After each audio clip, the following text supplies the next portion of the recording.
తెలుగువాడి గొప్పతనాన్ని, తెలుగువాడి గౌరవాన్ని అంతర్జాతీయ స్థాయిలో చూపించి అసలు సినిమాలంటే ఇలా తీయాలి అని నిరూపించిన దర్శకుడు రాజమౌళి. అయితే ప్రస్తుతానికి ఆ ఒక్క మాట మాట్లాడకపోతే బాగుండు అని అభిమానులు బాధపడుతున్నటువంటి పరిస్థితిలో ఇప్పుడు రాజమౌళి గారు క్షమాపణ చెప్పాల్సిన పరిస్థితి ఏర్పడింది. అయితే ఇప్పుడు వారణాసి చిత్రం దాదాపు 2,000 కోట్ల బడ్జెట్తో 2027లో రానుంది అన్న సంగతి మనందరికీ తెలుసు.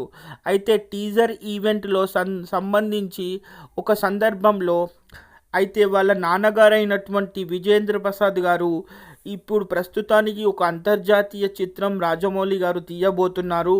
నేను రాసిన కథ అనేది చరిత్ర సృష్టించబోతోంది. ఆంజనేయ స్వామి మా వెనక ఉండి ఈ అద్భుతాన్ని సృష్టిస్తున్నారు.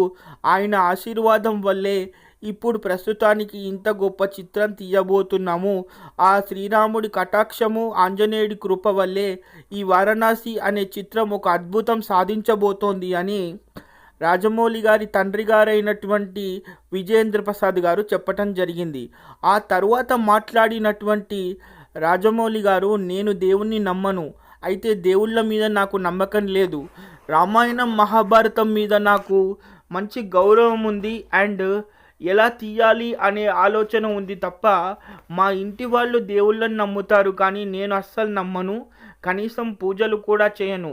నేను ఆంజనేయుడు ఇప్పుడు ప్రస్తుతానికి చిత్రాన్ని నడిపిస్తున్నాడు అనే విషయాన్ని కూడా నేను నమ్మను. అలా అయితే మరి ఈ పరిస్థితుల్లో సినిమా షూటింగ్ సమయంలో ఎందుకు విజువల్స్ అన్నీ లీక్ అయ్యాయి? ఇదేనా ఆంజనేయుడి కృప? మరి సినిమా ఎలా తీస్తున్నామో కూడా తెలియకుండా విజువల్స్ అన్నీ లీక్ అయిపోయినప్పుడు ఇదేనా శ్రీరాముడి కృప?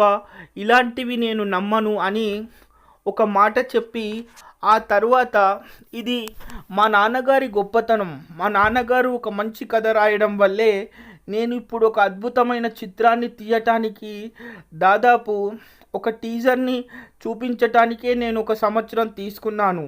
అయితే 2027లో ఈ వారణాసి అనే చిత్రాన్ని కేవలం మహేష్ బాబు గారి అభిమానులకే కాదు, పూర్తిగా తెలుగు చిత్రసీమకి అంకితం చేయబోతున్నాను. అంత గొప్ప చిత్రాన్ని నేను తీయబోతున్నాను.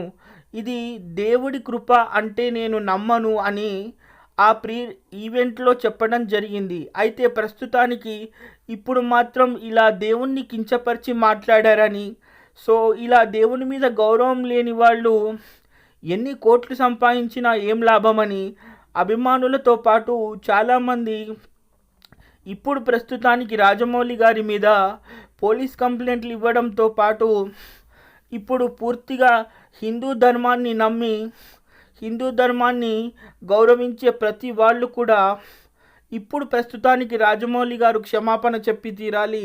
ఇలా దేవుడి మీద భక్తి లేనప్పుడు, ఇలా దేవుడిని గౌరవించే ఆలోచన లేనప్పుడు ఇలా భక్తి సినిమాలు తీసి కూడా లాభం లేదు. సో దేవుడు ఇంత గొప్ప స్థాయి ఆలోచించే ఒక దర్శకుడిని ఇచ్చినప్పుడు ఇలా ఎక్కువ డబ్బు ఉండడం వల్లేనా వీళ్ళు ఇలా మాట్లాడుతున్నారు అని ఉద్దేశంతో హిందూ ధర్మాన్ని గౌరవించే వాళ్ళు కూడా ఇప్పుడు ప్రస్తుతానికి రాజమౌళి గారి మీద పోలీస్ కంప్లైంట్ ఇవ్వడం జరిగింది.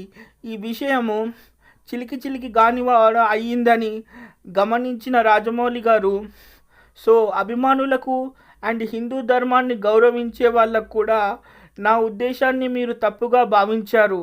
నా ఉద్దేశాన్ని దేవుణ్ణి కించపరచడం కాదు, నేను దేవుణ్ణి నమ్మను, అందుకే అని ఆ ఈవెంట్లో అలా చెప్పాల్సి వచ్చిందే తప్ప నేను ఏ ధర్మాన్ని దైవాన్ని నేను కించపరచలేదు అని ప్రస్తుతానికి క్షమాపణ చెప్తూ ట్విట్టర్లో ఒక సందేశాన్ని పంపించినటువంటి